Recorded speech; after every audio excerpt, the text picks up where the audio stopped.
역대상 9장 35절에서 10장 14절 말씀. 기브온의 조상 여이엘은 기브온에 거주하였으니 그의 아내의 이름은 마아가라.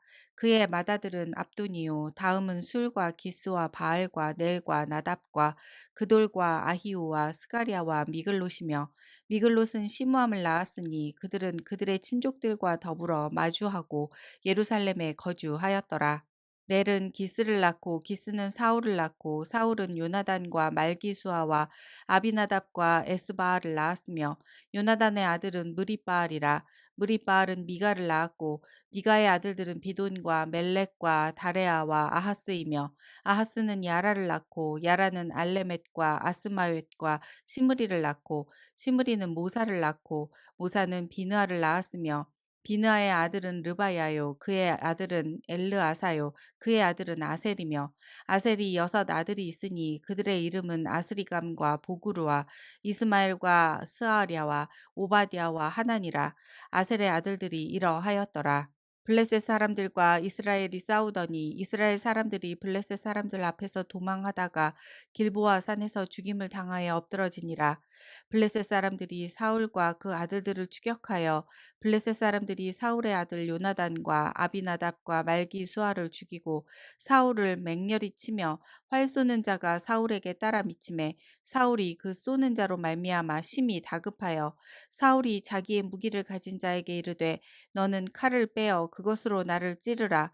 할례 받지 못한 자들이 와서 나를 욕되게 할까 두려워하노라. 그러나 그의 무기를 가진 자가 심히 두려워하여 행하기를 원하지 아니하매 사울이 자기 칼을 뽑아서 그 위에 엎드러지니 무기 가진 자가 사울이 죽는 것을 보고 자기도 칼에 엎드러져 죽으니라.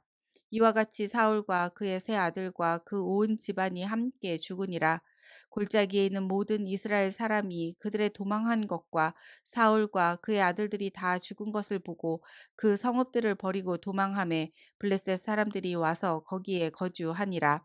이튿날에 블레셋 사람들이 와서 죽임을 당한 자의 옷을 벗기다가 사울과 그의 아들들이 길보아 산에 엎드러졌음을 보고 곧 사울의 옷을 벗기고 그의 머리와 갑옷을 가져다가 사람을 블레셋 땅 사방에 보내 모든 이방 신전과 그 백성에게 소식을 전하고 사울의 갑옷을 그들의 신전에 두고 그의 머리를 다곤의 신전에 단지라.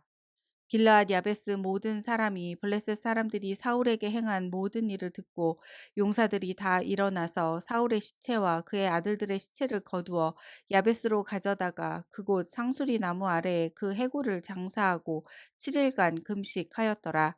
사울이 죽은 것은 여호와께 범죄하였기 때문이라. 그가 여호와의 말씀을 지키지 아니하고 또 신접한 자에게 가르치기를 청하고 여호와께 묻지 아니하였으므로 여호와께서 그를 죽이시고 그 나라를 이새의 아들 다윗에게 넘겨 주셨더라. 아멘. 역대기서는 좀처럼 쉽게 읽히지 않는 성경 중 하나입니다. 복음을 발견하기도 어렵고 예수님에 관한 내용도 파악하기 어려우며 이스라엘 역사를 이스라엘 입장에서만 다루고 있다는 편견을 가지고 읽게 되어 오해를 불러일으키기도 하기 때문입니다. 무엇보다 1장에서 시작되는 족보가 9장까지 이어질 때 집중하기가 쉽지 않은 것도 사실입니다.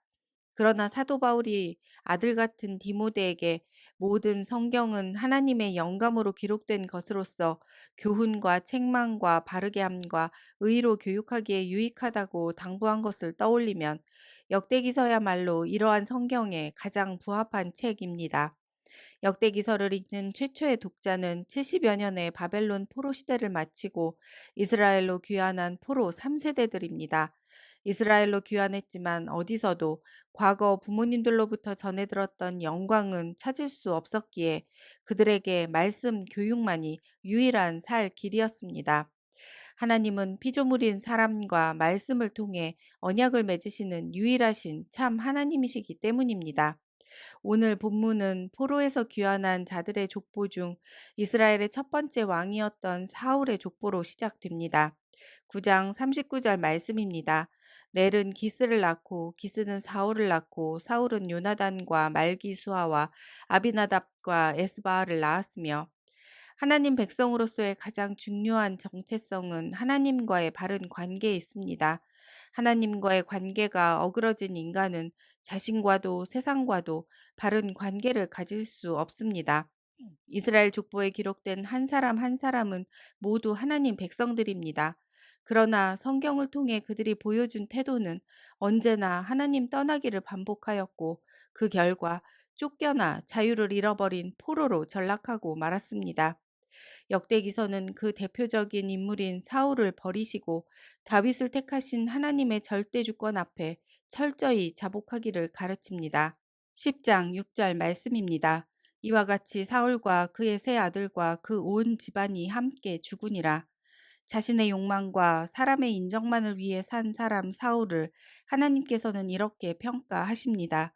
13절과 14절 새 번역 말씀입니다. 사울이 주님을 배신하였기 때문에 이렇게 죽었다. 그는 주님의 말씀을 지키지 않았고 오히려 점쟁이와 상의하며 점쟁이의 지도를 받았다. 그는 주님께 지도를 받으려 하지 않았다. 그래서 주님께서 그를 죽이시고 그의 나라를 이새의 아들 다윗에게 맡기셨다. 하나님의 심판을 받아 블레셋과의 전쟁에서 패배한 사울은 전쟁터에서 비참한 죽음을 맞이합니다. 하나님을 떠난 하나님 백성은 있을 수 없습니다. 하나님과의 동행만이 유일한 살 길입니다. 그래서 임마누엘 되신 예수 그리스도를 통해 우리를 구원해 내신 것입니다. 그런 의미에서 역대기서는 하나님의 자녀인 우리들의 역사이기도 합니다. 우리를 믿음의 계보로 부르실 때 혈연과는 비교도 안 되는 강력한 예수님을 통해 자녀되게 하셨기 때문입니다. 약속대로 다윗의 후손으로 오셨으나 세상이 있기 전부터 주 되신 예수님께서 참 왕으로 다시 오실 때까지 하나님께서는 주권적으로 믿음의 계보를 영원히 이어가실 것입니다. 이것이 역대기서에서 보여주는 족보가 가진 힘입니다. 어린 양의 생명책에 기록된 우리의 이름을 부르실 때 부끄럼 없이 그 얼굴을 향하여 들 수 있게 하시기를 간절히 소망합니다. 주님, 우리는 가끔 사울처럼 하나님이 정말 계신가 의심할 때도 있음을 솔직히 고백합니다. 그러나 그때야말로 하나님께서 일하고 계시는 순간임을 말씀을 통해 확신하게 하시옵소서. 믿음의 사람들이 걸어간 길이 길게 자란 풀들로 가려지지 않도록 우리도 부지런히 걷게 하시기를 간절히 소망합니다. 우리를 위해 앞서가신 예수님의 이름으로 기도합니다. 아멘.